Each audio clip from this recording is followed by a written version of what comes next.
तो और जोड़ी फले जोड़ी नहीं हाँ हाँ लाइव लाइव लाइव से चल। अच्छा आज हम लोग फिजिक्स में कार्य ऊर्जा और शक्ति के बारे में पढ़ने वाले हैं। चार्जर दुक्का कॉर्निच है कार्य ऊर्जा और शक्ति लुसेंट बुक से, ठीक है। तो चलिए हम लोग स्टार्ट करते हैं। सबसे पहले ये जानें कार्य किसको कहते हैं। देखिए कार्य की माप लगाए गए बल तथा बल की दिशा में वस्तु के विस्थापन के गुणनफल के बराबर होता है। अगर आप लोगों से पूछा जाए कार्य किसको कहते हैं, बल और विस्थापन गुणनफल किसको कहते हैं, बल और विस्थापन के गुणनफल को हम कहते हैं। या इसको अगर हाँ एफ एस होता है, डब्ल्यू बराबर एफ एस या एफ एस कॉस थीटा होता है, ठीक है। डब्ल्यू बराबर क्या होता है, एफ डॉट एस या एफ एस कॉस थीटा। कैसा राशि है ये, अदिश राशि, अदिश राशि है। कार्य कैसा राशि है, अदिश राशि। आप लोगों से पूछा जाएगा कार्य का फॉर्मूला क्या होता है, डब्ल्यू बराबर एफ डॉट एस या एफ एस कॉस थीटा, ठीक है ना। आप देखिए कार्य एक अदिश राशि है। कार्य कैसा राशि है, कार्य कैसा है, मात्रक जूल होता है। कार्य कैसा है, मात्रक, कार्य कैसा है, मात्रक जूल। कार्य बराबर होता है बल गुना विस्थापन। मतलब जिधर बल लगे उसी दिशा में विस्थापन हो गया तब कार्य हो गया। बल लगे और बल के दिशा में ही क्या होना चाहिए, विस्थापन होना चाहिए, उसी को हम कार्य बोलेंगे। इसीलिए बोलता है डब्ल्यू बराबर एफ डॉट एस या एफ एस कॉस थीटा। जहां भी कॉस थीटा रहे फिजिक्स में, जहां भी कॉस थीटा रहे वो कैसा राशि होता है, अदिश राशि। कैसा राशि, अदिश राशि। अगर यही साइन थीटा रह जाता सदिश राशि होता है। डॉट प्रोडक्ट अदिश राशि है और क्रॉस प्रोडक्ट सदिश राशि है। चलिए यदि बल F तथा विस्थापन S के मध्य कोण थीटा बनाता है तो इसका फॉर्मूला होता है डब्ल्यू बराबर एफ डॉट एस या F S cos theta, F dot S या एफ एस कॉस थीटा। चलिए ऊर्जा, किसी वस्तु में कार्य करने की क्षमता को उस वस्तु को ऊर्जा कहते हैं। ऊर्जा भी एक कैसी राशि है, अदिश राशि है। ऊर्जा का भी ऐसा मात्रा क्या होता है, जूल होता। क्या होता है, जूल। एक जूल में कितना अर्ग होता है, 7 अर्ग। हाँ एक जूल में कितना अर्ग, 10 पावर 7 अर्ग। एक जूल बराबर 10 पावर 7 अर्ग, 7 अर्ग होता है। अच्छा कार्य द्वारा प्राप्त ऊर्जा यांत्रिक ऊर्जा कहलाती है। कार्य करने में जो ऊर्जा लगता है उसको कैसा ऊर्जा बोला जाता है, यांत्रिक ऊर्जा। कौन ऊर्जा, पूछा जाएगा कि कार्य करने में किस ऊर्जा की जरूरत होती है, यांत्रिक ऊर्जा। अच्छा जो 2 प्रकार, यांत्रिक ऊर्जा कितने प्रकार होता है, ये क्वेश्चन बहुतों बार रेलवे एग्जाम, एसएससी, बहुत सारे एग्जाम में पूछा गया कि ऊर्जा जो है कितने प्रकार होता है, 2 प्रकार। कौन कौन, एक गतिज ऊर्जा, दूसरा स्थिर ऊर्जा। हाँ ये पूछा गया कि यांत्रिक ऊर्जा कितने प्रकार होता है, या गति ऊर्जा और स्थिर ऊर्जा के समूह को क्या कहा जाता है, या गुरु को क्या कहा है, दोनों को मिला के क्या कहा जाता है, यांत्रिक ऊर्जा कहा जाता है। चलिए गति ऊर्जा, किसी वस्तु में उसकी गति के कारण कार्य करने की जो क्षमता होती है उसे गति ऊर्जा कहा जाता है। कौन सी ऊर्जा कहा जाता है, गति ऊर्जा। किसी वस्तु में उसके गति के कारण जो काम करने की क्षमता होती है उसे क्या कहा जाता है, गति ऊर्जा। तो गति ऊर्जा का फॉर्मूला आता है के बराबर हाफ एम स्क्वायर। कैसा होता है, यदि m द्रव्यमान की वस्तु v वेग से चल रही हो तो गति ऊर्जा क्या होगा, काइनेटिक एनर्जी क्या होगा, के बराबर हाफ एम स्क्वायर। के बराबर, ये फॉर्मूला को रट लेना है कि गति ऊर्जा फॉर्मूला क्या होता है, के बराबर हाफ एम स्क्वायर। यहाँ आप लोगों को मास दे देगा, वॉल्यूम वेलोसिटी दे देगा, आपसे क्या मांगेगा, काइनेटिक एनर्जी। तो फॉर्मूला लगाकर निकाल देना। चलिए यदि 2 पिंडों की गति ऊर्जा एक समान है तो कम द्रव्यमान वाले पिंड का संवेग अधिक होगा। अगर 2 पिंड का गति ऊर्जा एक समान है, जो जिस पिंड का द्रव्यमान कम होगा उसका क्या होगा, संवेग भी क्या होगा, उसका ज्यादा होगा। जिसका द्रव्यमान कम उसका संवेग ज्यादा है। चलिए अब आता है स्थिति ऊर्जा। जब किसी वस्तु में विशेष अवस्था या स्थिति कारण कार्य करने की जो क्षमता है तो उसे स्थिति ऊर्जा कहते हैं। जैसे बांध बनाकर पानी इकट्ठा किया जाना, बांध बनाकर जो पानी को इकट्ठा करते हैं उसमें कैसी ऊर्जा होती है, स्थिति ऊर्जा। क्या होता है, अच्छा स्थिति ऊर्जा फॉर्मूला तो P बराबर mgh, यानी पोटेंशियल एनर्जी बराबर P बराबर mgh। मास रहेगा, ग्रेविटी रहेगा और हाइट रहेगा। जहां भी हाइट की बात की जाए, जहां भी हाइट आ जाएगा वहां कैसा हो जाएगा, स्थिति ऊर्जा। इसलिए इसका फॉर्मूला होता है P बराबर mgh। एक क्वेश्चन पूछा जाएगा कि बताइए चलता हुआ जो पंखा होता है उसमें कौन सा ऊर्जा होता है, चलता हुआ पंखा, दोनों मैकेनिकल एनर्जी होगा, गतिज भी होगा, स्थितिज होगा। क्योंकि पंखा जो है छत से कुछ ना कुछ ऊंचाई पर है ना, फर्श से कुछ ना कुछ ऊंचाई पर है। ऊंचाई कारण कैसा ऊर्जा हो गया, स्थिर ऊर्जा, और घूमने के कारण गति ऊर्जा। इसीलिए उसमें दोनों ऊर्जा हो गया, गति ऊर्जा और स्थिर ऊर्जा। चलिए P बराबर mg होता है, जहां m द्रव्यमान जिसको मास बोला जाता है, g ग्रेविटेशनल कांस्टेंट है ना, हाँ एच क्या होता है, हाइट होता है। चलिए ऊर्जा संरक्षण के नियम, law of conservation of energy. ऊर्जा ना तो उत्पन्न की जा सकती है और ना ही नष्ट की जा सकती है। ऊर्जा केवल एक रूप से दूसरे रूप में परिवर्तित की जा सकती है। जब भी ऊर्जा किसी रूप में लुप्त होती है तब ठीक उतनी ही ऊर्जा अन्य रूपों में प्रकट हो जाती है। ऊर्जा का ना तो उत्पन्न होता है ना ही नाश होता है। इसको इंग्लिश में नहीं पढ़ता है, हाँ इसका हाँ energy neither created nor destroyed during any process है ना। ये ना तो उत्पन्न होता है ना ही नाश होता है। इसका क्या होता है, ट्रांसफॉर्मेशन होता है, एक रूप से दूसरे रूप में रूपांतरण होता है। क्या होता है, ऊर्जा का रूपांतरण होता है, बल्कि नष्ट नहीं होता है। चलिए आगे देखते हैं, यह ऊर्जा संरक्षण का नियम कहलाता है। अतः संपूर्ण विश्व की ऊर्जा का परिमाण क्या रहता है, स्थिर रहता है। पूरे वर्ल्ड का जो एनर्जी का परिमाण है वो क्या रहता है, स्थिर रहता है। अब देखिए ऊर्जा रूपांतरित करने वाले कुछ उपकरण को देख लेना है। आप लोगों से पूछा जाएगा, बताइए आप लोग कि डायनेमो कौन सी ऊर्जा को किस ऊर्जा में परिवर्तित करता है, यांत्रिक ऊर्जा। डायनेमो क्या करता है, यंत्र वाला ऊर्जा से क्या विद्युत निकलता है ना। चलिए मोमबत्ती किस ऊर्जा बदलता है, रासायनिक को प्रकाश और ऊर्जा में पूछेगा। मोमबत्ती किस ऊर्जा को किस ऊर्जा में बदलता है, रासायनिक ऊर्जा को प्रकाश और ऊष्मा ऊर्जा, रासायनिक ऊर्जा को प्रकाश और ऊष्मा ऊर्जा में। तीसरा आता माइक्रोफोन क्या करता है, ध्वनि ऊर्जा में बदलता है, ध्वनि से इलेक्ट्रिक सिग्नल बना कर भेजता है, इसीलिए ध्वनि ऊर्जा को विद्युत ऊर्जा में। चौथा आता है लाउड स्पीकर, कौन सी ऊर्जा है, लाउड स्पीकर कौन सी ऊर्जा है, विद्युत ऊर्जा को ध्वनि ऊर्जा में। ये विद्युत लेके ध्वनि ना विस्तार कर देता है इसको। लाउड मतलब क्या हो, विस्तार करना, स्पीकर है ना, ध्वनि को विस्तार करना। ये लाउड स्पीकर क्या करता है, विद्युत ऊर्जा को ध्वनि ऊर्जा में परिवर्तित कर देता है। सोलर सेल की बात करेंगे तब सौर ऊर्जा को विद्युत ऊर्जा में, सौर ऊर्जा को विद्युत ऊर्जा, प्रकाश ऊर्जा को विद्युत ऊर्जा में। ट्यूबलाइट ये विद्युत ऊर्जा को प्रकाश ऊर्जा, विद्युत ऊर्जा को प्रकाश ऊर्जा। विद्युत मोटर की बात करेंगे तब हो जाएगा विद्युत मोटर, यांत्रिक ऊर्जा। मोटर क्या करता है, इलेक्ट्रिक एनर्जी लेता है, उसको अपना यंत्र वाला एनर्जी बनाता है, इसीलिए विद्युत ऊर्जा को यांत्रिक ऊर्जा। पूछा जाएगा विद्युत मोटर किस ऊर्जा बदलता है, विद्युत ऊर्जा को यांत्रिक ऊर्जा बदलता है। विद्युत बल्ब हाँ विद्युत बल्ब जो विद्युत ऊर्जा को प्रकाश ऊर्जा और ऊष्मा ऊर्जा, प्रकाश ऊर्जा और ऊष्मा ऊर्जा। जहां भी लाइट उत्पन्न होता है वहां कुछ ना कुछ अमाउंट में हीट उत्पन्न होवे करेगा, नियम है, लाइट के साथ हीट अवे करेगा। चलिए विद्युत सेल जो है ये रासायनिक ऊर्जा को विद्युत ऊर्जा पूछेगा। विद्युत सेल कौन सी ऊर्जा किस ऊर्जा में, रासायनिक ऊर्जा को, क्योंकि सेल के अंदर केमिकल रिएक्शन होता है, उससे निकलता है इलेक्ट्रिक एनर्जी, इसीलिए विद्युत ऊर्जा को रासायनिक ऊर्जा को विद्युत ऊर्जा बनता है। कौन, रासायनिक सेल, विद्युत जो सेल होता है। और सितार पूछेगा, सितार हाँ नहीं, सितार देखिए, सितार सुनिए, ये यंत्र वाला ऊर्जा को ध्वनि बनाता है, उसमें जो यंत्र है उसको बजाते ध्वनि निकलता है, इसलिए याद रखना यांत्रिक ऊर्जा को ध्वनि ऊर्जा, यांत्रिक ऊर्जा को ध्वनि ऊर्जा में।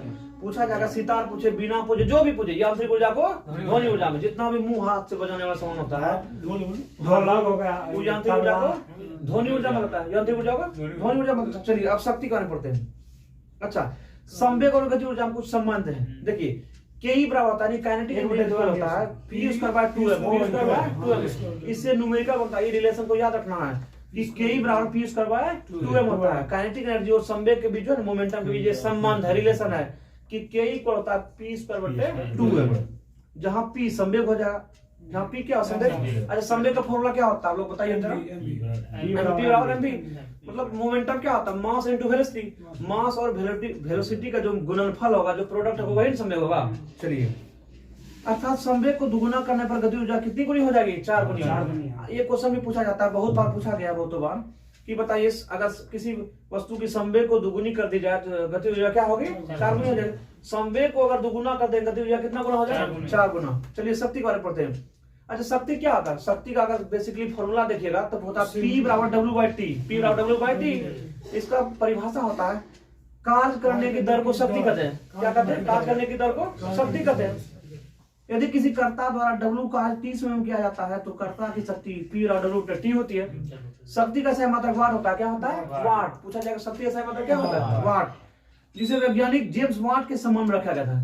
ये पूछेगा कि P बराबर जो W/T इसको क्या बोलता है, वाट। इसको सबसे पहले क्या दिया था, जेम्स वाट, इसीलिए इसका नाम वाट रखा गया। शक्ति की हाँ भावी जन खोज के जेम्स वाट किया था। चलिए, शक्ति की एक और मात्रा होती है अश्वशक्ति। कैसे शक्ति, अश्वशक्ति। अश्वशक्ति इकाई, अच्छा अश्वशक्ति इकाई जेम्स वाट द्वारा दिया गया था। ये जो हॉर्स पावर है ये किसके द्वारा दिया गया, जेम्स वाट द्वारा। किसके द्वारा, जेम्स वाट द्वारा। देखिए 1 HP में 746 वाट होता है। कितना होता है, 1 हॉर्स पावर में 746 वाट होता है। पूछा जाएगा 1 HP में कितना वाट होता है, 746 वाट। कितना वाट होता है, पूछा जाएगा 1 किलोवाट में कितना HP होता है, 1.34 HP। कितना HP, 1.34 HP। 1 किलोवाट में कितना HP होता है, 1.34 HP। मतलब 1 किलोवाट एनर्जी में 1.34 HP हॉर्स पावर का एनर्जी होगा, मतलब शक्ति होगा, पावर होगा। हाँ ठीक है।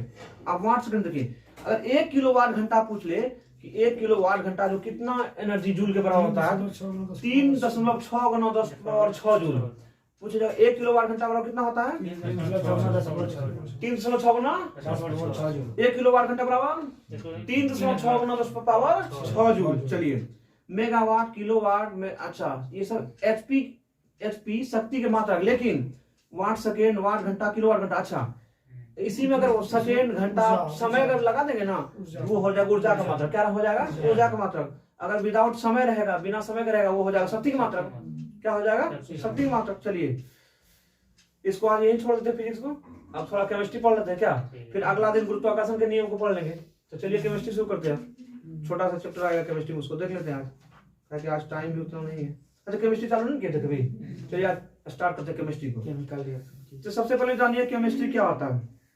यहाँ डेफिनेशन दिया गया लुसेंट में कि विज्ञान की वह शाखा जिसके अंतर्गत पदार्थों के गुण, संगठन, संरचना तथा उसमें होने वाले परिवर्तन का अध्ययन किया जाता है। इसमें उसका केमिकल प्रॉपर्टी, संरचना, संगठन कैसे बना है, किस प्रकार से रिएक्शन करता है, उनके बारे में जो हम पढ़ेंगे ये किसके अंतर्गत पढ़ेंगे, केमिस्ट्री के अंतर्गत। किसके बेसिस पे, केमिस्ट्री पे। अच्छा केमिस्ट्री तथा रसायन विज्ञान शब्द की उत्पत्ति मिस्र के प्राचीन शब्द कीमिया से किसे हुई है, कीमिया से। मिस्र के, जिसका अर्थ है काला रंग। मिस्र के लोग काली मिट्टी को केमी कहते थे। मिस्र के लोग काली मिट्टी को क्या कहते थे, केमी कहते थे। और प्रारंभ में रसायन विज्ञान के अध्ययन को केमेटिंग कहा जाता था। क्या कहा जाता है, केमेटिंग। ये क्वेश्चन पूछ सकता है या पूछा जा सकता है कि प्रारंभ में रसायन विज्ञान के अध्ययन को क्या कहा जाता था, केमेटिंग। क्या कहा जाता था, केमेटिंग। चलिए लेवोजियर को रसायन विज्ञान का जनक कहा था। लेवोजियर को क्या कहा था, द्रव्यमान संरक्षण का नियम कौन दिया था, लेवोजियर। इसीलिए इसको फादर ऑफ केमिस्ट्री कहा गया। पूछा जाएगा द्रव्यमान संरक्षण का नियम किसने दिया, लेवोजियर ने। किसने, लेवोजियर, लावोजियर, जो पढ़िए, ठीक है ना। चलिए अब आता पदार्थ एवं उसकी प्रकृति, पहला चैप्टर आता है। क्या आता है, पदार्थ एवं उसकी प्रकृति। चलिए उनके बारे में पढ़ते हैं।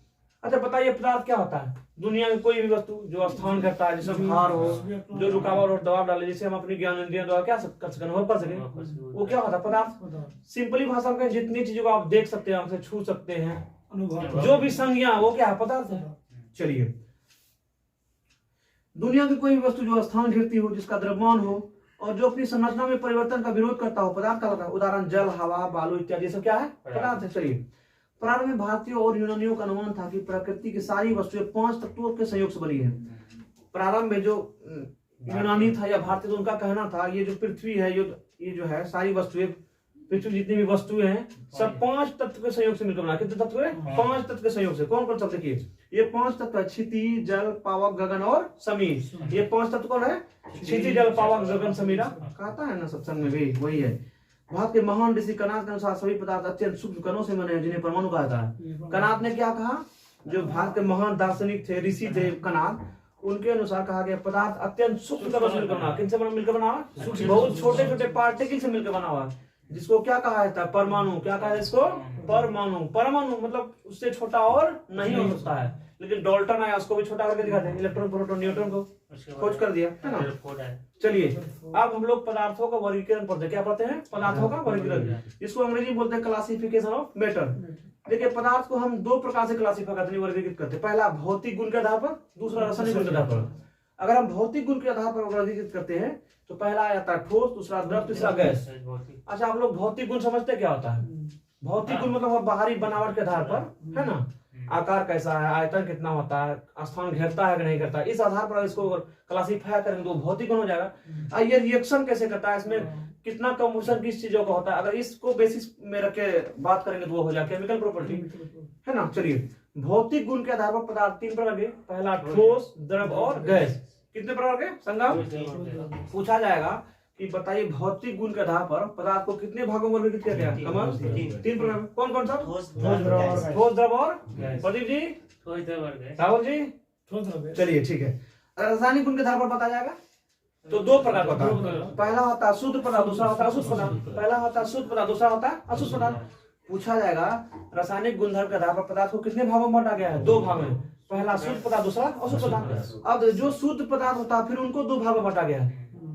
इसमें भी पहला तत्व, दूसरा यौगिक। पहला तत्व, दूसरा यौगिक। पहला तत्व, दूसरा यौगिक।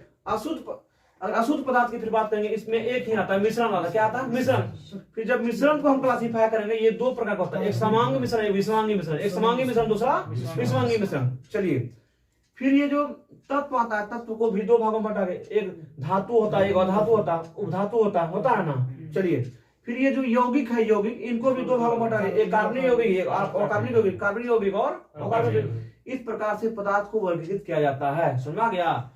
चलिए अब पढ़ते हैं ठोस के बारे में। ठोस का गुणधर्म क्या होता है, जानेंगे ठोस के बारे में। ठोस पदार्थ का वह भौतिक अवस्था है जिसका आकार एवं आयतन दोनों निश्चित हो। क्या हो? दोनों निश्चित हो। पूछा जाएगा ठोस किसको बोला जाता है, सॉलिड किसको बोला जाता है? जिसका आकार और आयतन दोनों निश्चित हो। 9th क्लास में आप लोग पढ़े होंगे। ठोस वह होता है जिसका आकार और आयतन दोनों निश्चित हो, यानी फिक्स हो। चलिए एवं दोनों निश्चित हो। ठोस का जैसे लोहा हो गया, छड़ हो गया, लकड़ी की कुर्सी हो गया, बर्फ का टुकड़ा हो गया। चलिए जो ठोस होता है उसका आकार और आयतन क्या होता है, निश्चित होता है। उसका अंतर्वाणी आकर्षण बल क्या होता है, बहुत ही मजबूत होता है। क्या होता है? मजबूत। अंतर्वाणी आकर्षण बल मजबूत होता है। चलिए इसीलिए ठोस का कण क्या होता है, सघन रूप से जुड़ा रहता है ना। क्रिस्टल जालक उसका बहुत हेवी रूप से। हाँ चलिए द्रव की बात करते हैं। पदार्थ की वह भौतिक अवस्था जिसका आकार आयतन दोनों क्या हो, अनिश्चित हो।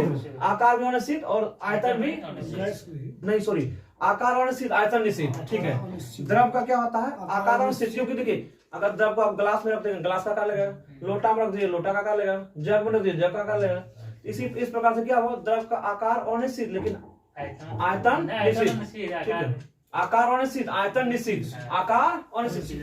मान लीजिए 2 लीटर दूध को आप ले जाके जग में रख दिए, 2 लीटर रहेगा। हंडी में ले जाकर लेकिन आयतन निश्चित होगा, लेकिन आकार अनिश्चित हो जाएगा। हंडी में रखिएगा, हंडी का शेप ले लेगा। ग्लास में रखिए, ग्लास का शेप ले लेगा, है ना। इसीलिए जो द्रव होता है, द्रव का आकार अनिश्चित लेकिन आयतन निश्चित होता है। आयतन क्या होता है, निश्चित। वॉल्यूम फिक्स होता है। चलिए जैसे हो गया अल्कोहल, पानी, तारपीन का तेल, मिट्टी का तेल, ये सब क्या है, द्रव है। अब गैस की बात करते हैं। पदार्थ का वो भौतिक अवस्था जिसका आकार और आयतन दोनों क्या हो, अनिश्चित हो। गैस की क्या होती है, आकार और आयतन दोनों अनिश्चित होता है, फिक्स नहीं होता है। ना तो उसका आकार फिक्स होगा, ना तो उसका आयतन फिक्स होगा। क्योंकि देखिए 15 लीटर गैस को एक छोटा सा सिलेंडर में ठूस कर रख देता है। कैसे? ताप और दाब को कम करके। क्या रहता है, प्रेशर देके। चलिए पदार्थ की वो भौतिक अवस्था जिसका आकार और आयतन दोनों क्या हो, अनिश्चित हो, क्या कहलाता है, गैस का होता है। जैसे हवा हो गया, ऑक्सीजन हो गया, क्या है, ये सब क्या है, गैस है। और एक क्वेश्चन पूछा, हवा क्या है, मिश्रण है या यौगिक है? हवा मिश्रण है, ध्यान रखना। पूछा जाएगा हवा है डॉट डॉट, ऑब्जेक्टिव पूछा जाता है हवा क्या है, मिश्रण। क्योंकि इसमें बहुत सारे गैसों का मिश्रण है, नाइट्रोजन है, ऑक्सीजन है, कार्बन डाइऑक्साइड है, बहुत सारा गैस है ना। इसलिए हवा क्या हुआ, एक तरह का मिश्रण हुआ। क्या हुआ, मिश्रण। लेकिन जल क्या है, यौगिक है। जल क्या है, यौगिक है। चलिए गैसों का कोई पृष्ठ नहीं होता है। हाँ सिंपली समझिए, जिसका भी फॉर्मूला है उसको यौगिक बोलेंगे। क्या बोलेंगे? जैसे मान लीजिए शरबत, शरबत कोई फॉर्मूला होता है, उसको क्या बोलेंगे, मिश्रण बोलेंगे। क्या बोलेंगे, मिश्रण बोलेंगे। चलिए जिसका कोई फॉर्मूला ना हो उसको मिश्रण, जिसका फॉर्मूला होता है उसको यौगिक बोलेंगे।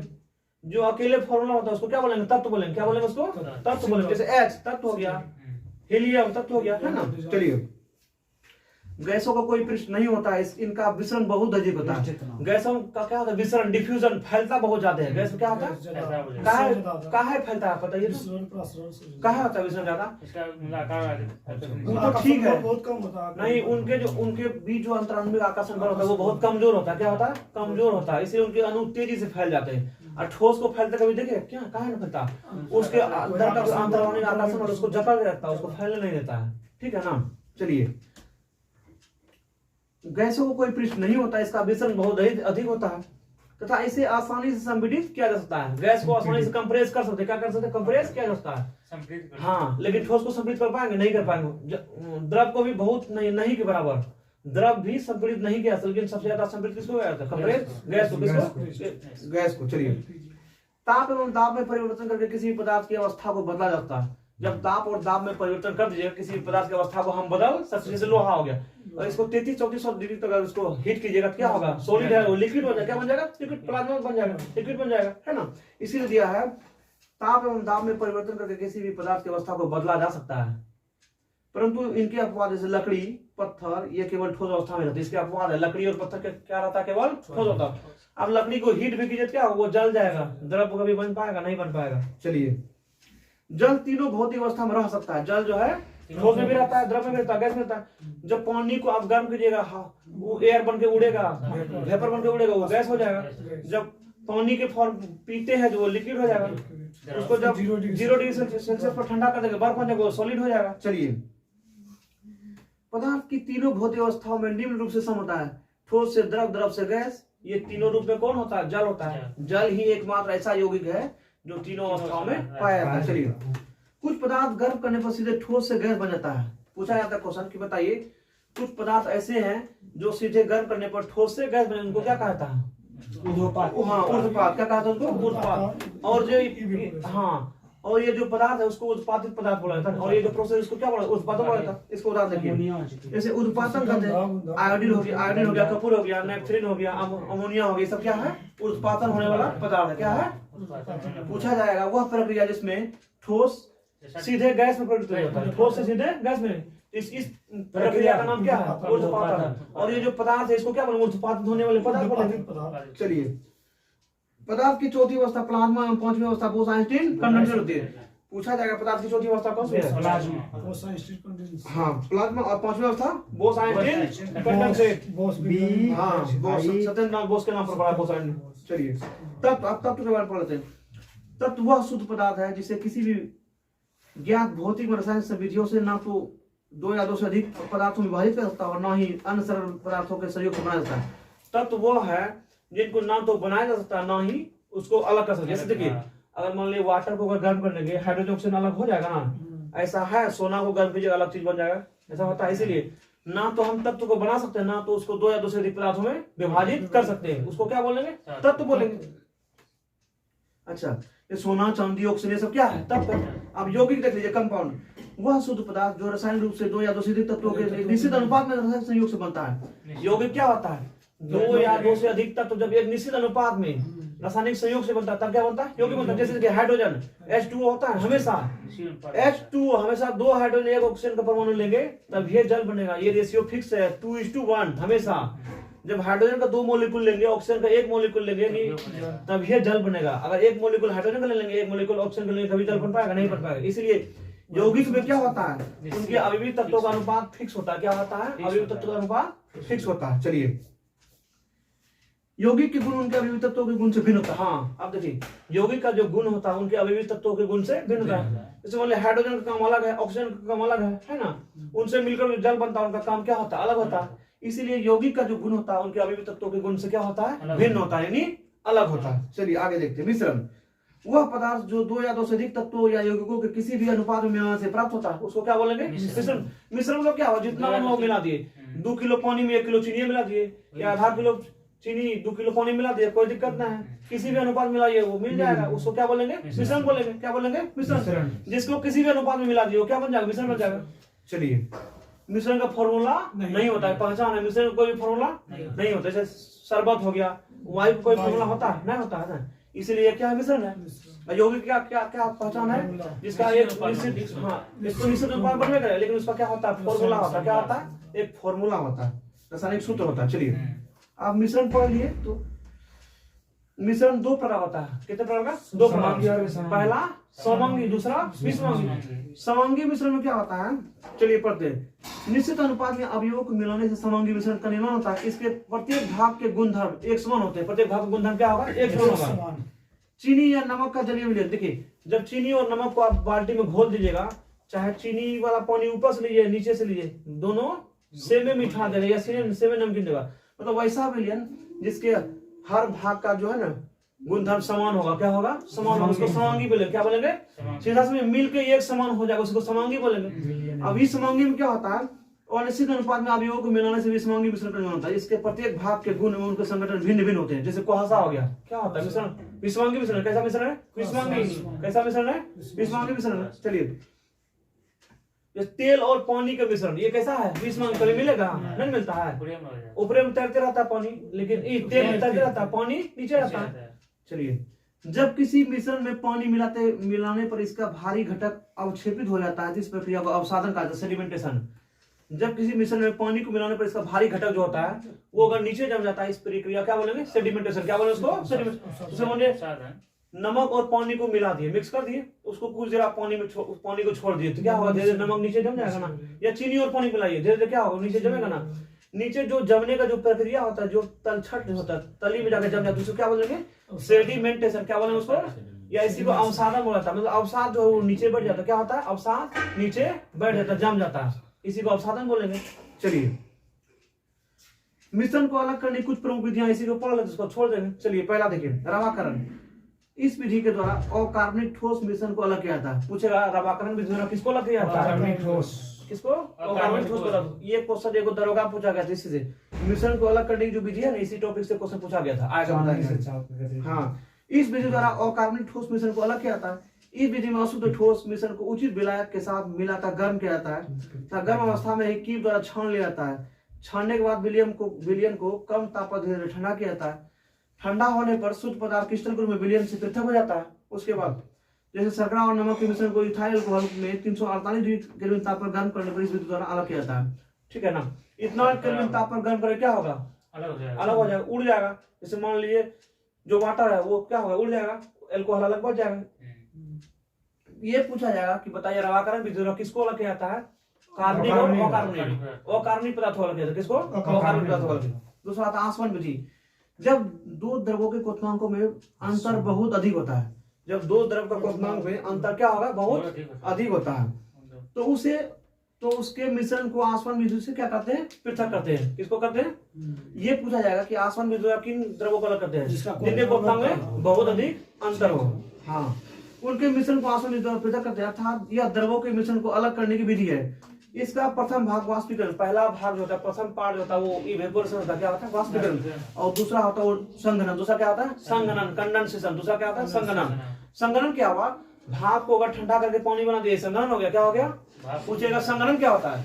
भाप को ठंडा करके अगर पानी बना दिए वो क्या हो जाएगा? संघनन होगा। मतलब कि गैस को ठंडा करके अगर द्रव बना दिए वो क्या हो जाएगा? संघनन हो जाएगा। चलिए ऊर्ध्वपातन।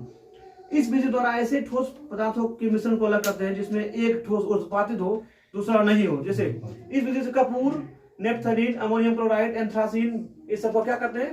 पृथक्करण करते हैं। चलिए आंशिक आसवन। इस विधि से वैसे मिश्रण मिश्रित द्रवों के अलग करते हैं जिनके क्वथनांक क्या बहुत कम। अब देखिए फंस जाइएगा यहाँ पे, पूछा जाएगा आंशिक आसवन। आंशिक आसवन विधि द्वारा उन द्रवों को अलग किया जाता है जिनके क्वथनांक क्या होता है? बहुत कम का अंतर हो। जिनके क्वथनांक क्या हो? बहुत कम अंतर हो। पूछेगा आंशिक आसवन विधि द्वारा किन द्रवों को अलग करते हैं जिनके क्वथनांक में बहुत कम अंतर हो, बहुत कम का अंतर हो। इसको इंग्लिश में फ्रिक्शनल डिस्टिलेशन बोला जाता है। क्या होता है? चलिए जैसे खनिज तेल या कच्चे तेल में शुद्ध डीजल, पेट्रोल, मिट्टी तेल, कोल्टार आदि इसी विधि द्वारा अलग किया जाता है। दे देगा डीजल का शुद्धिकरण किस विधि द्वारा करते हैं? आंशिक आसवन विधि द्वारा। किस विधि द्वारा? आंशिक आसवन विधि द्वारा। किसके द्वारा? आंशिक आसवन विधि द्वारा। आप देखिए क्रोमेटोग्राफी। अब देखिए ये जो क्रोमा मीन्स क्या होता है? रंग होता है। क्या होता है? क्रोमा मीन्स रंग होता है, इसीलिए क्रोमेटोग्राफी होता है रंग का अध्ययन होता है ना। ये वर्ण लेखन इसको बोला था क्रोमेटोग्राफी। इस विधि इस तथ्य पर आधारित है कि किसी भी मिश्रण के विभिन्न संघटकों की अवशोषण यानी एब्जॉर्प्शन। ये पूछेगा ये जो वर्ण लेखन प्रोसेस है यानी क्रोमेटोग्राफी है, किस सिद्धांत पर काम करता है? अवशोषण पर। किस पर? क्रोमेटोग्राफी द्वारा रंग को अलग किया जाता है। क्या कहता है? रंग को अलग किया जाता है। किसको अलग किया जाता है? विभिन्न प्रकार का जो रंग होता है उसको अलग किया जाता है। देखिए विभिन्न घटकों को अवशोषण की क्षमता भिन्न भिन्न होता है, किसी अधिशोषक पदार्थ पर विभिन्न दूरियों पर अवशोषित होते हैं, इस प्रकार पृथक कर लिया जाता है। क्रोमेटोग्राफी जो होता है इसके द्वारा विभिन्न प्रकार का जो रंग होता है उसको अलग अलग किया जाता है। क्या कहता है? हाँ, पूछेगा जो क्रोमेटोग्राफी है किस सिद्धांत पर काम करता है? अवशोषण पर। किस सिद्धांत पर? किस सिद्धांत पर? अवशोषण के सिद्धांत पर। चलिए चौथा आता है भाव आसवन। कौन विधि? भाव आसवन विधि। Steam distillation. इस विधि से कार्बनिक मिश्रण को शुद्ध किया जाता है। पूछेगा भाव आसवन विधि द्वारा किसको शुद्ध किया जाता है? कार्बनिक पदार्थ को। किसको? कार्बनिक पदार्थ को। कार्बनिक मिश्रण को शुद्ध किया जाता है जो जल में अघुलनशील होता है। जो क्या होता है? जल में अघुलनशील होता है। वैसा कार्बनिक पदार्थ जो क्या हो? जल में घुलनशील हो। वैसा कार्बनिक पदार्थ जो क्या हो? जल में अघुलनशील हो, परंतु भाप के साथ वाष्पशील हो। लेकिन भाप के साथ कैसा हो? वाष्पशील हो। इस विधि द्वारा विशेष रूप से उन पदार्थों को शुद्धिकरण किया जाता है जो अपने क्वथनांक पर अवहित हो, जैसे एसीटोन हो गया, मिथाइल अल्कोहल हो गया। पूछेगा मिथाइल अल्कोहल या एसीटोन का जो शुद्धिकरण है किस विधि द्वारा करते हैं? भाव आसवन द्वारा। किसको द्वारा? भाव। पूछेगा भाव आसवन विधि से किन द्रवों को अलग करते हैं जो कार्बनिक मिश्रण? किसको? कार्बनिक मिश्रण से शुद्ध किया जाता है जो कि जल में क्या हो? अघुलनशील। जो कैसा हो? जल में अघुलनशील हो। वैसा पदार्थ का शुद्धिकरण करते हैं जो जल में क्या हो? अघुलनशील। जल में क्या हो? अघुलनशील हो। उनका शुद्धिकरण किस द्वारा करते हैं? भाव आसवन द्वारा। किसको द्वारा? भाव आसवन द्वारा। कितना टाइम हुआ? 40। अच्छा और 15-20 मिनट है। अब हिमांग इसको यही छोड़ दे, थोड़ा सा बायोलॉजी लेते क्या इसको। पदार्थ की अवस्था परिवर्तन इसको कल पढ़ लेंगे। अब चलिए थोड़ा सा बायोलॉजी पढ़ लेते हैं क्या। चलिए बढ़ते हैं आगे। खान सर मटेरियल है भाई। खान सर के मटेरियल से पढ़ लेते हैं। बायोलॉजी खाने सर के मटेरियल से चलेगा, है ना। वो एक रेस फोटोकॉपी कर लेना चाहिए तो कौन सी तो पेज रहा हमारे फिजिक्स केमिस्ट्री लूसेंट्स है, लेकिन बायोलॉजी खान सर के मटेरियल है। इसमें क्या सब पढ़ लेंगे, देखिए ये सब हो गया था, रक्त भी हो गया था, ब्लड ग्रुप हो गया था। इसके बाद इसको ये जब खत्म हो जाएगा ना, यूथ का जो रेलवे वाला साइंस आएगा उसका ऑब्जेक्टिव देख लेंगे, ऑब्जेक्टिव में देखेंगे, फिर पढ़ भी लेंगे बीच बीच में, है ना। उत्सर्जन तंत्र भी पढ़ लिए थे, नर्वस सिस्टम भी पढ़ लिए थे, है ना। ब्रेन भी हो गया था। आज ग्लैंड पढ़ना, क्या पढ़ना, चलिए बहुत अच्छा टॉपिक है। आज क्या पढ़ना है, ग्लैंड पढ़ना। क्या पढ़ना, ग्लैंड। ग्लैंड मीन्स क्या होता है, ग्रंथि। क्या होता है, ग्रंथि। अब ग्रंथि क्या एक प्रकार का थैली होता है। क्या होता है, थैली होता है। क्या होता है, थैली, जिससे एंजाइम या हार्मोन निकलता है। सिंपल भाषा में पूछा जाए ग्लैंड क्या होता है, यानी ग्रंथि क्या होता है। ग्रंथि सीधा समझे, ग्रंथि एक प्रकार का थैला होता है। क्या होता है, थैला होता है, जिससे क्या निकलता है, एक तरह का एंजाइम या हार्मोन। एंजाइम या हार्मोन। सिंपली कभी कभी पूछा जाएगा कि ग्लैंड क्या होता है, एक प्रकार का थैली होता है जो क्या करता है, एंजाइम या हार्मोन को सीक्रेट करता है, छोड़ते रहता है, निकालते रहता है। चलिए आप पढ़ते हैं। ग्रंथि एक थैले की आकार की रचना होती है जिसमें एंजाइम या हार्मोन निकलते रहते हैं। चलिए ग्रंथि तीन प्रकार होता है। कितने प्रकार, तीन प्रकार। एक होता है बहिस्रावी ग्रंथि, पहला बहिस्रावी, अंतःस्रावी और मिश्रित। तीन प्रकार ग्रंथि, कितने प्रकार का, तीन प्रकार। बहिस्रावी ग्रंथि, अंतःस्रावी ग्रंथि और मिश्रित ग्रंथि। कौन सी ग्रंथि, मिश्रित ग्रंथि। चलिए बहिस्रावी की बात पढ़ते हैं, नहीं एक्सोक्राइन ग्लैंड। कैसा ग्लैंड, एक्सोक्राइन ग्लैंड, बहिस्रावी ग्रंथि। चलिए इससे एंजाइम निकलता है। क्या निकलता है, सबसे पहले पूछा जाएगा, बताइए बहिस्रावी ग्रंथि से क्या निकलता है, एंजाइम निकलता है। इसमें नलिका ने डक्ट पाया जाता है, ये पूछा जाता है। बताइए डक्टलेस ग्लैंड कौन सा है, डक्टलेस अंतःस्रावी हो जाएगा। कौन है, अंतःस्रावी। इसमें डक्ट पाया जाता है। हाँ, जो अंतःस्रावी ग्रंथि है उसमें डक्ट नहीं पाया जाता है। जो बहिस्रावी ग्रंथि उसमें डक्ट पाया, नलिका पाइप पाया जाता है। उसके एंजाइम को बहने के लिए एक जगह से दूसरे जगह ट्रांसफर होने के लिए डक्ट पाया था, नली पाया था। चलिए इससे एंजाइम निकला, इसमें नलिका डक्ट पाया था, तो इनका मार्ग निश्चित होता है। क्या होता है, मार्ग निश्चित होता है। बहिस्रावी ग्रंथि से निकलने वाला एंजाइम रक्त में जाकर नहीं मिलता है। जो भी बहिस्रावी, देखिए वो कैसे मिलेगा, जैसे मान लीजिए जो एंजाइम इनको जाने के लिए अलग से पाइप बनाने को ब्लड से तो भी मिलेगा। इसीलिए ये जो बहिस्रावी ग्रंथि से निकलने वाला जो हार्मोन होता है, जो एंजाइम सॉरी एंजाइम निकलता है इनसे, जो एंजाइम होता है वो क्या होता है, रक्त में जाकर नहीं मिलता है। क्या होता है, नहीं मिलता है। अब दूसरा क्वेश्चन ये भी पूछा जाएगा, बताइए बहिस्रावी ग्रंथि से हार्मोन निकलता है या एंजाइम निकलता है, एंजाइम निकलता है। क्या निकलता है, एंजाइम। अच्छा कौन सी ग्रंथि है जिसमें डक्ट पाया जाता है, बहिस्रावी। कौन सी ग्रंथि, बहिस्रावी। बहिस्रावी ग्रंथि से हार्मोन निकलता है, एंजाइम निकलता है, एंजाइम। क्या निकलता है, एंजाइम। ये कभी ब्लड के टच में आता है, नहीं निकलता। चलिए जैसे श्वेत ग्रंथि हो, श्वेत ग्रंथि, अश्रु ग्रंथि, दूध ग्रंथि, लार हो गया, आंसू हो गया, मोम हो गया, जो मोम निकलता है सीरम, सीबम जिसको बोला था।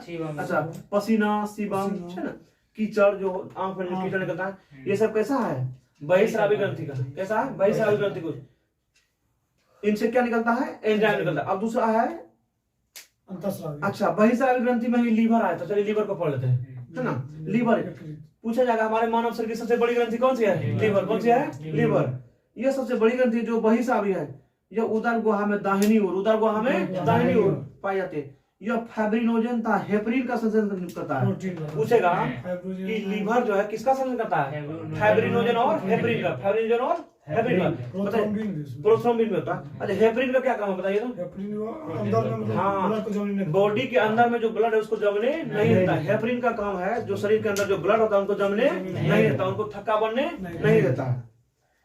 यह कार्बोहाइड्रेट तथा प्रोटीन का उपाप से यानी तोड़ फोड़ करता है। क्या करता है, कार्बोहाइड्रेट तथा प्रोटीन का, कार्बोहाइड्रेट और प्रोटीन का उपाप से करता है, मेटाबॉलिक करता है, तोड़ फोड़ करता है, ठीक है ना।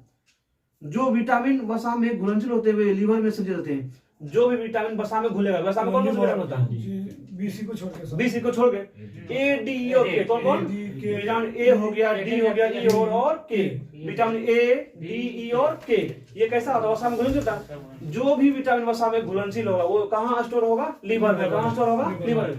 पूछा जाएगा बताइए जो विटामिन वसा में घुलनशील तो वो स्टोर कहाँ होता है, लीवर में। ये क्वेश्चन पूछा जाता है कि विटामिन ए का स्टोर कहाँ होता है, लीवर में। कहाँ होता है, लीवर में। हाँ यकृत अपने क्षतिग्रस्त कोशिकाओं को स्वतः ही निर्माण करता है। अच्छा सबसे ज्यादा रीजनरेशन जो पावर होता है, पुनर्निर्माण का जो गुण होता है कहाँ होता है, लीवर में। सबसे कम कहाँ होता है, ब्रेन में, मस्तिष्क में। कहाँ पे, ब्रेन में। पूछा जाएगा सबसे अधिक रीजनरेशन पावर, पुनर्निर्माण की क्षमता होती है कहाँ होती है, लीवर में, यकृत में। सबसे कम ब्रेन में। कहाँ पे सबसे कम, ब्रेन में। चलिए शरीर में सर्वाधिक कोलेस्ट्रॉल यकृत में ही पाया जाता है। शरीर में सर्वाधिक जो कोलेस्ट्रॉल होता है कहाँ पाया जाता है? लीवर में। कोलेस्ट्रॉल। यकृत से बिलिवर्डिन द्रव निकलता है। कौन सा निकलता है? बिलिवर्डिन। कौन सा निकलता है? बिलिवर्डिन। कौन सा निकलता है? बिलिवर्डिन, जो पित्त रस को हरा रंग देता है। बिलिवर्डिन दो तरह होता है, दो तरह का पित्त होता है, बाइल होता है। एक बिलिरुबिन होता है, बिलिवर्डिन होता है। जब हमारे बॉडी में बिलिरुबिन की मात्रा बढ़ जाए तो उसी को जॉन्डिस में बढ़ता है। जब हमारा लीवर अच्छे से काम नहीं करता क्या होता है? जो बिलिरुबिन है उसकी मात्रा बढ़ने लगता है, जैसे क्या होता है? जॉन्डिस होता है। हमारे ब्लड में जो पीला कलर का जो पिगमेंट है उसकी मात्रा बढ़ने लगता है, यहाँ तक कि आदमी का मौत भी हो सकता है ना? मौत भी, अगर सही समय पर इसको इलाज ना किया जिससे मौत भी हो सकता है। चलिए, अच्छा, जो बिलिवर्डिन जो निकलता है, कभी कभी जब उल्टी होता है देखे होंगे कि पीला कलर, अच्छा हरा कलर का निकलता है पित्त, ठीक है, कभी कभी निकलता होगा। तो वही कौन सा उसमें पिगमेंट होता है? बिलिवर्डिन। कौन सा होता है? बिलिवर्डिन द्रव निकलता है जो पित्त रस को हरा रंग देता है। जो क्या कहता है? पित्त रस को हरा रंग देता है। यकृत में बिलिरुबिन नामक द्रव पाया जाता है, जिसकी अधिकता से पीलिया जॉन्डिस होता है। कौन सा रोग? जॉन्डिस, पीलिया रोग होता है। यकृत अमोनिया को यूरिया में बदलता है। यकृत क्या करता है? लीवर जो है अमोनिया को यूरिया पूछेगा, ये अमोनिया को यूरिया कौन बनता है? कमाल, अमोनिया को यूरिया कौन बनता है? लीवर। ठीक है, यकृत। या ग्लूकोज को के ग्लाइको, अच्छा ग्लूकोज को किसमें बदलते हैं? ग्लाइकोजन। ग्लूकोज को पूछे, ग्लूकोज ग्लाइकोजन में बदलने का काम किसका है? लीवर का। किसका? लीवर का। अथवा यकृत को निष्क्रिय खराब हो जाने पर शरीर में ग्लूकोज की मात्रा क्या हो जाएगी? बढ़ जाएगी। अगर लीवर में अच्छा हमारे शरीर में अगर लीवर खराब हो जाए क्या होगा? हमारे शरीर में ग्लूकोज की मात्रा बढ़ जाएगा। ग्लूकोज की मात्रा क्या होगा? बढ़ जाएगा। ग्लूकोज की मात्रा क्या होगा? बढ़ जाएगा। यकृत कार्बोहाइड्रेट को वसा में, यकृत क्या करता है? कार्बोहाइड्रेट को वसा में, और वसा को कोलेस्ट्रॉल में। क्या हुआ? क्या हुआ? Thanks sir. अच्छा, देख रहे हो? अच्छा, यकृत कार्बोहाइड्रेट को वसा में, यकृत किसको बदलता है? कार्बोहाइड्रेट को वसा में। पूछा जाएगा यकृत किसको बदलता है? कार्बोहाइड्रेट को वसा में, और वसा को कोलेस्ट्रॉल में बदलता है। वसा को कोलेस्ट्रॉल में। फाइनली जो कोलेस्ट्रॉल होता है वो लीवर में जाकर क्या होता है? स्टोर हो जाता है। यही कोलेस्ट्रॉल की जब मात्रा बढ़ जाता है, दिल का दौरा पड़ने से आदमी क्या हो जाता है? मौत हो जाता है। क्या होता है? मौत हो जाता है। चलिए, कोलेस्ट्रॉल रासायनिक रूप से एस्टेरॉइड है। क्या है? पूछा जाएगा। कोलेस्ट्रॉल जो है रासायनिक रूप से क्या है? एस्टेरॉइड है। क्या है? एस्टेरॉइड है। चलिए, भोजन में जहर देकर मारे गए व्यक्ति की मृत्यु के कारण जांच करने के लिए यकृत की जांच की जाती है। ये भी क्वेश्चन बहुतों बार पूछा गया कि बताइए अगर किसी व्यक्ति को विष देकर मारा गया या पॉइजन जहर देकर मारा गया तो उसका कौन सा अंग हम जांच करेंगे? शरीर का कौन सा अंग? लीवर। कौन सा अंग? लीवर। लीवर तो हल्का जहर को भी नष्ट हाँ, हल्का जहर को बर्दाश्त कर लेता है। चलिए, भ्रूण अवस्था में आरबीसी का निर्माण यकृत के मेसोडर्म कोशिका होती है। जो एम्ब्रॉयड कंडीशन होता है, जब भ्रूणीय अवस्था में होता है उस समय में आरबीसी का जो निर्माण होता है कहाँ होता है? लीवर के मेसोडर्म में। लीवर के मेसोडर्म में तीन प्रकार, एक मेसोडर्म, एक्टोडर्म, एंडोडर्म होता है। तीन प्रकार का लेयर होता है। क्या होता है? तीन प्रकार। तो वही भ्रूणीय अवस्था में जो ब्लड में आरबीसी का निर्माण कहाँ होता है? लीवर के मेसोडर्म में। लीवर के मेसोडर्म कोशिका होता है। चलिए, लीवर जहर के प्रभाव को कम करता है। लीवर जहर के प्रभाव को क्या करता है? कम करता है। लीवर में कुफर सेल या कीड़ा या विषाणु या जीवाणु को मारता है। लीवर में जो कुफर सेल पाया था, कौन सा सेल? ये भी क्वेश्चन पूछ सकता है कि बताइए कुफर सेल कहाँ पाया जाता है? लीवर। कुफर सेल कहाँ पाया जाता है? लीवर। कुफर सेल लीवर। कुफर सेल कहाँ पाया जाता है? लीवर में। ये जो कुफर सेल है लीवर में, जो जीवाणु विषाणु जो कीटाणु होते हैं उनको क्या करता है? मारने कम करता है और जहर के प्रभाव को कम करता है। चलिए, लीवर में पित्त रस बनता है। कैसे बनता है? पित्त रस। लीवर में कौन सा रस बनता है? पित्त रस। चलिए, CUFE के ये सब लीवर में पाया जाता है। लीवर का वजन 1.5 kg कितना होता है? 1.5 kg या 1500 ग्राम। 1400 से 1500 ग्राम बोल सकते हैं। लीवर का वजन कितना होता है? 1400 से लेके 1500 ग्राम। अच्छा, लीवर का रंग रेडिश ब्राउन होता है। पूछा जाएगा लीवर का कलर कैसा होता है? Reddish brown. लीवर का कलर कैसा होता है? Reddish brown. लीवर का कलर कितना कैसा कलर होता है? Reddish brown. कैसा कलर होता है? Reddish brown. शरीर का सबसे बड़ा अंग कौन सा है? त्वचा। शरीर की सबसे बड़ी ग्रंथि की बात करें तो लीवर होगा। क्या होगा? लीवर।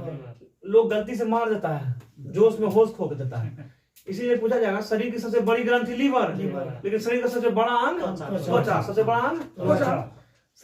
शरीर में सबसे बड़ा अंग लीवर।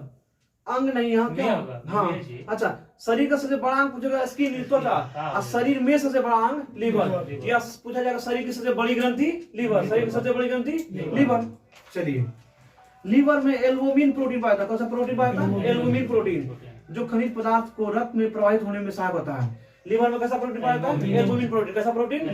एल्बुमिन। अच्छा, एल्बुमिन प्रोटीन अंडा में पाया था। किसमें पाया था? अंडा का जो येलो वाला पार्ट होता है उसमें कैसा प्रोटीन? Albumin protein. कैसा प्रोटीन? Albumin protein. अच्छा, अब आया था अंतःस्रावी ग्रंथि, जिसको बोलते हैं एंडोक्राइन ग्लैंड। कैसा ग्लैंड?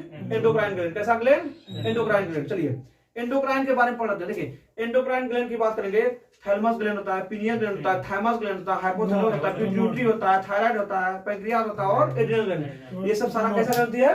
अंतःस्रावी ग्रंथि। कैसा ग्रंथि? अंतःस्रावी। जो अंतःस्रावी ग्रंथि वो क्या होता है? डक्टलेस या डक्ट होता है उसमें, तो डक्टलेस होता है। कैसा होता है? डक्टलेस। अच्छा बताइए, जो ग्लैंड डक्टलेस होगा उसमें जो हार्मोन निकलेगा वो ब्लड के कांटेक्ट में रहेगा? किसमें रहेगा? ब्लड के कांटेक्ट में। चलिए इसके बारे में पढ़ते हैं। एंडोक्राइन ग्लैंड यानी अंतःस्रावी ग्रंथि है, इसमें हार्मोन निकलता है। पूछा जाएगा एंडोक्राइन ग्लैंड से हार्मोन निकलता है या नहीं निकलता? क्या निकलता है? हार्मोन निकलता है। इसमें नलिका नहीं होती, नहीं डक्टलेस होता है। क्या होता है ये? डक्टलेस। अतः इनका मार्ग निश्चित नहीं रहता, इनका मार्ग निश्चित नहीं रहता है। इनमें निकलने वाले हार्मोन रक्त में जाकर मिल जाते हैं। क्या होते हैं? रक्त में जाकर मिल जाते हैं। जैसे hypothalamus, pineal, thyroid, parathyroid, thymus, adrenal, gonad, प्यूस, ये सब क्या है? हाइपोथैलेमस, सॉरी अंतःस्रावी ग्रंथि। कैसा ग्रंथि है? अंतःस्रावी ग्रंथि। अंतःस्रावी ग्रंथि की जो संख्या है टोटल कितना है? 9 है। कितना है? 9। पूछा जाएगा कि अंतःस्रावी ग्रंथि की संख्या कितनी है? 9 है। चलिए पहला आया था पीयूष ग्लैंड। कैसा ग्लैंड? पीयूष ग्लैंड, जिसको पिट्यूटरी ग्लैंड बोलते हैं। यह दूसरी सबसे बड़ी छोटी ग्रंथि है। सबसे छोटी पिनियल।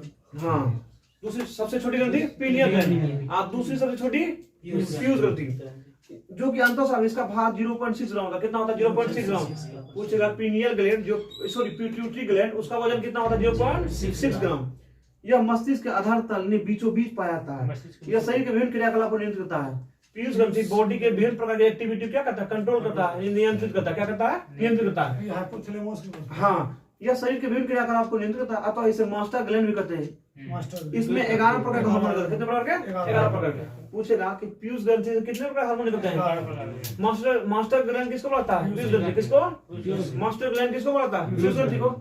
हमारे बॉडी के जो क्रियाकलाप होता है, जो एक्टिविटी, उसको नियंत्रण करने का काम कौन करता है? पीयूष ग्रंथि। मास्टर ग्लैंड किसको बोलते हैं? पीयूष ग्रंथि को। चलिए इससे कितने प्रकार का हार्मोन निकलता है? 11 प्रकार। कितने प्रकार? 11 प्रकार। चलिए पीयूष ग्रंथि से निकलने वाले कुछ हार्मोन के बारे में पढ़ते हैं। पहला है TSH, थायराइड स्टिमुलेटिंग हार्मोन। पहला कौन सा है? TSH, thyroid stimulating hormone. Thyroid stimulating hormone, यह हार्मोन थायराइड ग्रंथि से थायरोक्सिन हार्मोन निकलते हैं। कौन निकलता है? पूछेगा TSH जो हार्मोन होता है, TSH हार्मोन, यह हार्मोन थायराइड ग्रंथि से थायरोक्सिन निकलने में उत्तेजित करता है। क्या करता है? जो थायराइड ग्रंथि जो है ना, थायराइड ग्रंथि से थायरोक्सिन हार्मोन निकलने के लिए उत्तेजित करता है। उसको क्या करता है? उत्तेजित करता है। जब थायराइड ग्रंथि को आयोडीन की कमी होती है तो यह थायरोक्सिन नहीं बनता और घेंघा कहलाता है। जब थायराइड ग्लैंड में आयोडीन की कमी हो जाती है तो ये क्या करता है? थायरोक्सिन नहीं बनता है। जब थायरोक्सिन नहीं बनेगा तो बीमारी क्या, कौन सा बीमारी होगा? घेंघा रोग। क्या होता है? गोइटर या घेंघा से बोलता है। चलिए आयोडीन की कमी से होता है। किसी कमी से होता है? आयोडीन की कमी से। दूसरा होता है STH। क्या होता है? STH, stimulating hormone. Stimulating thyroid hormone होता है ना। चलिए यह वृद्धि को नियंत्रित करता है। क्या करता है? पूछेगा STH हार्मोन क्या करता है? वृद्धि को नियंत्रित। STH हार्मोन क्या करता है? वृद्धि को नियंत्रित करता है। इसकी कमी से बौनापन तथा अधिकता से व्यक्ति अत्यधिक लंबा हो जाता है। अच्छा, जिस व्यक्ति में STH हार्मोन की कमी होती है उसकी वृद्धि रुक जाती है, बहुत आदमी बौना हो जाता है। जिसमें ज्यादा हो जाता है तो क्या हो जाता है? अधिक लंबा हो जाता है। अधिक लंबा। अच्छा, इसी को डॉर्फिन बोला जाता है। क्या बोला जाता है इसको? जो बौनापन उसको डॉर्फिन बोला जाता है, डॉर्फिन। दूसरा आता है LTH। क्या होता है? LTH। अच्छा, यह ऑक्सीटोसिन हार्मोन के साथ मिलकर दूध के स्राव में सहायक होता है। पूछेगा जो LTH हार्मोन होता है, कौन सा हार्मोन? LTH hormone. ये ऑक्सीटोसिन हार्मोन के साथ मिलकर दूध के स्राव में, दूध को निकालने में क्या होता है? ये सहायक होता है। क्या होता है? दूध के निकालने में सहायक होता है। कहीं कहीं आप देखे होंगे जो गाय का बछड़ा मर जाता है या मतलब किसी भैंस का बच्चा मर जाता है, क्या करता है? वो ऑक्सीटोसिन हार्मोन वाला इंजेक्शन देता है ताकि दूध क्या हो, निकलने में आसानी हो। वो गाय का जो बच्चा होता है या मनुष्य का जो बच्चा होता है, उनके मुंह में ऑक्सीटोसिन हार्मोन स्राव होता है। कौन सा हार्मोन? ऑक्सीटोसिन। तब ना दूध तेजी से निकलता है। ठीक है, चलिए ऑक्सीटोसिन लेबर पेन को भी कम करता है। जो ऑक्सीटोसिन हार्मोन होता है वो लेबर पेन जानते क्या होता है? हाँ, लेबर पेन जब माँ को डिलीवरी होता है या कोई भी दर्द होता है उसके बॉडी में, उसको क्या करता है? कम करता है। क्या करता है? कम होता है। ऑक्सीटोसिन जो हार्मोन होता है ये लेबर पेन को कम करता है। क्या करता है? लेबर पेन को कम करता है। इसे बर्थ हार्मोन या लव हार्मोन कहते हैं। क्या कहते हैं इसको? Birth hormone. जब कोई माँ अपने बच्चे को जन्म देती है तो उसमें जो डॉक्टर होता है वही ऑक्सीटोसिन हार्मोन का वाला क्या करता है? इंजेक्शन लगाता है ताकि उसको लेबर पेन क्या हो, बहुत कम हो। क्या हो? बहुत कम हो, उनको दर्द का अनुभव नहीं हो। इसे बर्थ हार्मोन कहते हैं या लव हार्मोन कहते हैं। ठीक है, चलिए अब आता है हाइपोथैलेमस। कैसा? हाइपोथैलेमस। यह अंतःस्रावी ग्रंथियों का हार्मोन स्राव ग्लैंड को उत्तेजित करता है, इसे सुपर मास्टर या मास्टर और मास्टर ग्लैंड पूछेगा। मास्टर और मास्टर ग्लैंड किसको बोलेंगे? हाइपोथैलेमस। हाइपोथैलेमस ग्लैंड किस पर कंट्रोल करता है? प्यूस ग्लैंड पर। प्यूस ग्लैंड पर, किस पर? पिट्यूटरी ग्लैंड पर। इसीलिए इसको मास्टर ऑफ मास्टर ग्लैंड, इसीलिए इसको क्या बोलेंगे? Master of master gland. पूछा जाएगा मास्टर ऑफ मास्टर ग्लैंड किसको बोलेंगे? हाइपोथैलेमस। किसको बोलेंगे? हाइपोथैलेमस। किसको बोलेंगे? हाइपोथैलेमस। अब आता पीनियल ग्लैंड। कौन सा ग्लैंड? Pineal gland. ये पीनियल ग्लैंड हमारे नींद को नियंत्रित करता है। क्या करता है? नींद को। चलिए, यह हार्मोन यह सबसे छोटा होता है, जो पीनियल ग्लैंड होता है क्या क्या होता है? बहुत छोटा होता है। इसे थर्ड आई या बायोलॉजिकल क्लॉक या बायोलॉजिकल ग्लैंड भी कहते हैं। पीनियल ग्लैंड को थर्ड आई भी बोल सकते हैं, या बायोलॉजिकल क्लॉक भी बोल सकते हैं, या बायोलॉजिकल ग्लैंड भी बोलते हैं। इससे मेलाटोनिन नामक हार्मोन निकलता है। कौन सा हार्मोन निकलता है? मेलाटोनिन, जो नींद लाने में सहायक होता है। क्या होता है? नींद लाने में सहायक होता है। इसीलिए आप देखे होंगे जो छोटा बच्चा होता है वो 24 घंटा में 18 से 20 घंटा वो सुतले रहता है ना। क्यों? उसके बॉडी में जो पीनियल ग्लैंड वो ज्यादा एक्टिव होता है, ज्यादा काम करता है। अच्छा, आप एक चीज देखे होंगे, जो आदमी बूढ़ा होते हो तो उसकी नींद की मात्रा कम होता है। क्यों? उसका जो पीनियल ग्लैंड है वो काम करना कम करता है, उनसे जो मेलाटोनिन हार्मोन है वो निकलना कम हो जाता है, जिसके कारण उसको नींद कम आता है। क्या होता है? नींद कम होता है। पूछा जाएगा नींद को नियंत्रित कौन सा हार्मोन करता है? मेलाटोनिन। कौन हार्मोन? ग्लैंड की बात करेंगे, पीनियल ग्लैंड। कौन सा ग्लैंड? Pineal gland. कैसा ग्लैंड? Pineal gland. आज यही तक छोड़ते हैं, क्या समय भी हो गया, फिर कल से आगे बढ़ाएंगे। चलिए ठीक है, अब लाइव को बंद कर दीजिए संगम जी, एंड कर दीजिए। चलो ध्यान रे प्राइस छुटी ध्यान नहीं हो काटी दो नहीं ना, तू बंद है 10 संतावन